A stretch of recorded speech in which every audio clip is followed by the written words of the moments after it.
and he died over and over. Genesis chapter 5 repeats this grim phrase for every ancient patriarch. Adam lived 930 years, and he died.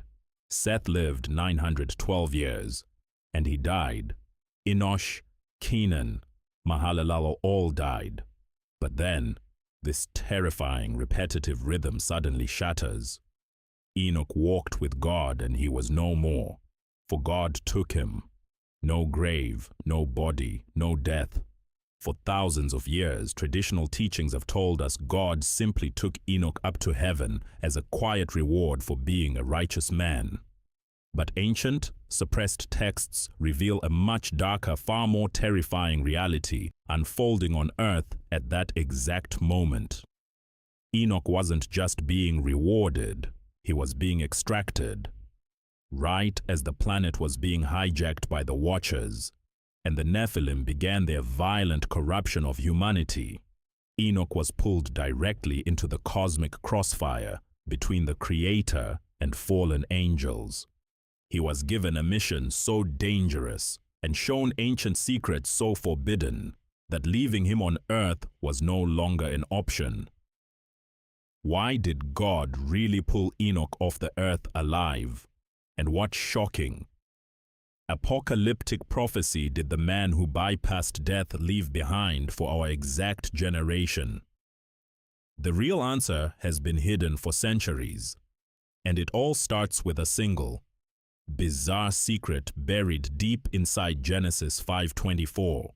To understand why Genesis 5:24 is arguably the most misunderstood verse in the Bible, you have to look at the blood-soaked dirt Enoch was actually walking on. Traditional Sunday school paints the pre-flood world as a time when people simply forgot about God. That is a massive, almost dangerous understatement. The reality was a terrifying, systematic invasion. According to the ancient texts, including the controversial Book of Enoch and cross-referenced by the Epistle of Jude, a rogue faction of 200 fallen angels known as the Watchers touched down on Mount Hermon. They didn't just rebel, they orchestrated a hostile takeover of the human genome. They took human women, and the resulting offspring were the Nephilim, towering, hybrid apex predators with an insatiable appetite for violence, flesh, and domination. But the physical threat was only half the nightmare. These Watchers handed over classified, celestial technology to humanity. They taught mankind how to forge advanced weapons, mix root cuttings for sorcery, and track the stars for astrology. They essentially weaponized human civilization overnight. The earth wasn't just sinful, it was heavily militarized, genetically compromised, and spiritually toxic. The texts describe a world so brutal that the desperate screams of humanity literally reached the heavens. Why does this matter to you today? Because Jesus himself explicitly warned that the last days would perfectly mirror this exact time frame. The sudden, exponential explosion of dangerous technology, the tampering with human genetics, and a culture completely consumed by violence and forbidden knowledge. We are watching the ancient blueprint of Enoch's day unfold in our modern headlines right now. Understanding Enoch's world isn't just about unraveling biblical mysteries. It is a prophetic survival guide for the generation currently standing on the edge of the exact same precipice. Imagine trying to maintain your faith when literal, supernatural titans are enslaving your city. To walk with God in this era was not a peaceful morning devotional. It was a daily act of high treason against a global, demonic empire. Enoch was standing entirely alone, acting as the ultimate whistleblower, prophesying impending doom directly to the faces of rogue angels. For centuries, we've been fed a comforting narrative. We are told that God looked down at Enoch, saw his flawless, quiet morality, and decided to gently bring him home early as a peaceful reward. A nice, quiet exit for a good man. But if you look at the original Hebrew text, that comforting story completely falls apart. The word used in Genesis for took is lakach. It doesn't mean a gentle, peaceful departure. It means to seize, to snatch away, to capture by sudden force. God didn't just invite Enoch up to the clouds for an early retirement. He violently snatched him out of an active supernatural war zone. Supernatural. Enoch wasn't a peaceful saint floating away in a halo of light. He was a high-value target who had just delivered an apocalyptic death sentence to the most dangerous beings on the planet. He was a hunted man with a supernatural bounty on his head, and the Creator had to execute an emergency, forceful extraction before the enemy could rip him apart. What exactly did Enoch say that made him public enemy number one? He didn't just preach a polite sermon on repentance. He handed the watchers a supernatural eviction notice. He told them their hybrid empire was finished. Their Nephilim children would violently slaughter each other right in front of their eyes. And the watchers themselves, they would be bound in subterranean darkness. Enoch looked these towering, supernatural warlords dead in the eyes and delivered God's verdict. You will have no peace. You would expect them to rip him apart on the spot. Instead, they did something shocking. They panicked. These ancient, terrifying entities who had successfully conquered the human race suddenly begged Enoch, a mere mortal, to intercede for them. They were so paralyzed by fear they couldn't even speak to the Creator themselves. They pleaded with Enoch to write a petition of forgiveness. Enoch actually agreed. He wrote out their desperate plea and fell asleep to await God's answer. The response he received was bone-chilling. God's answer was a definitive, eternal no. There would be absolutely no mercy. The Watchers hadn't just sinned. They had irredeemably corrupted the human genome. They had crossed a boundary that could never be uncrossed. Now, put yourself in Enoch's shoes. He had to go back to 200 desperate, hyper-violent fallen angels and tell them they were doomed to an eternity in chains. This is the flashpoint. This is the exact moment the biblical lakach, the forceful, violent extraction, becomes terrifyingly clear. Before the Watchers could unleash their fury on the whistleblower, God snatched Enoch right out of the crosshairs. But God didn't just teleport Enoch to a quiet room in the clouds. He pulled him directly into the cosmic command center. Once off-world, Enoch was given a mind-bending, terrifying tour of the universe's classified infrastructure. The Book of Enoch details how he was shown the literal storehouses of the wind, the hidden foundations of the earth, and the mechanical portals of the stars. But this wasn't a casual sightseeing tour. He was being shown the literal weapons of the coming global flood. Then, the tour took a dark turn. Enoch was taken to the edge of the universe to see the ultimate cosmic maximum security prison. He described a chaotic, terrifying abyss filled with pillars of celestial fire. This was the exact holding cell prepared for the rebellious angels. Enoch wasn't just a refugee. He was acting as the ultimate witness to divine justice. But the most shocking revelation was still to come. Enoch was brought into the highest heaven, straight to the throne of glory. The ancient texts describe a structure made of literal ice and crystal, yet completely engulfed in rivers of blazing fire. The highest-ranking angelic guards, the seraphim, were too terrified to even look at it. Yet Enoch, a man made of dirt and blood, was called directly into the flames.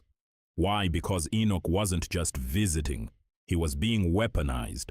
Ancient traditions reveal that in that blazing moment, Enoch's flesh turned to fire. His bones turned to glowing coals. His veins became lightning. He was transformed from a hunted human into a celestial powerhouse.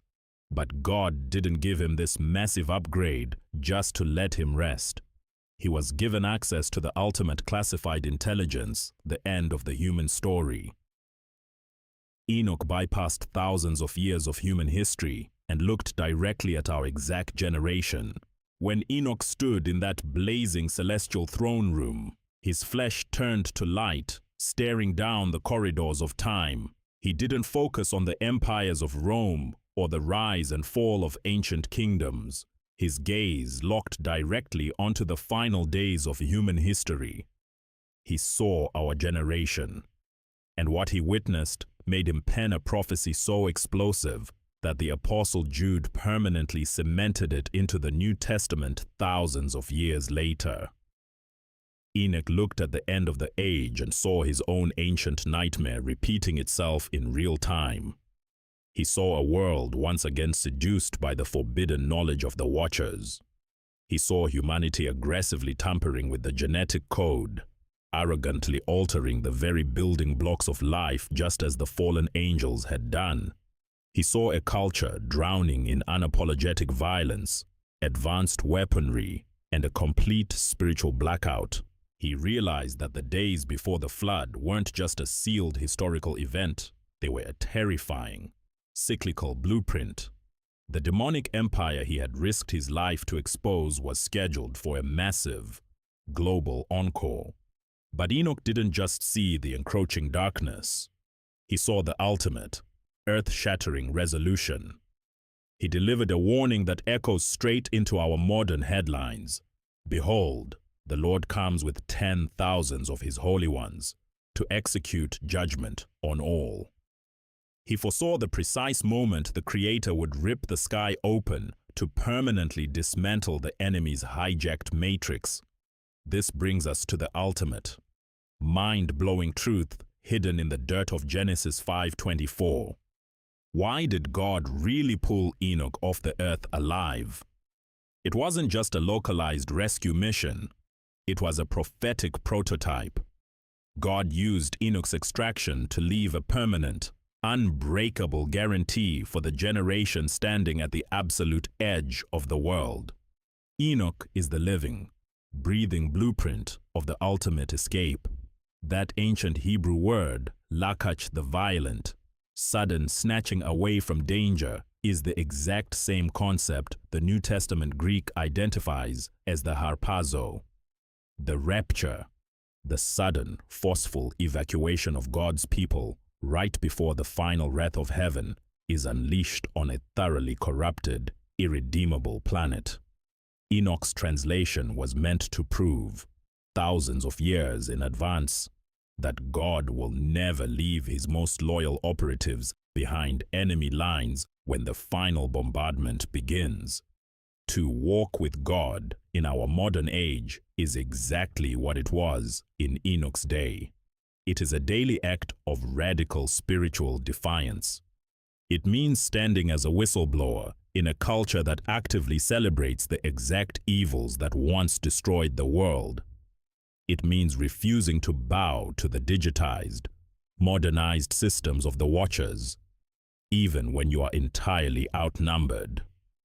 Enoch was just a mortal man made of dirt, blood, and breath, yet his uncompromising obedience in the middle of a literal demon-infested war zone turned him into a celestial legend who bypassed the grave entirely.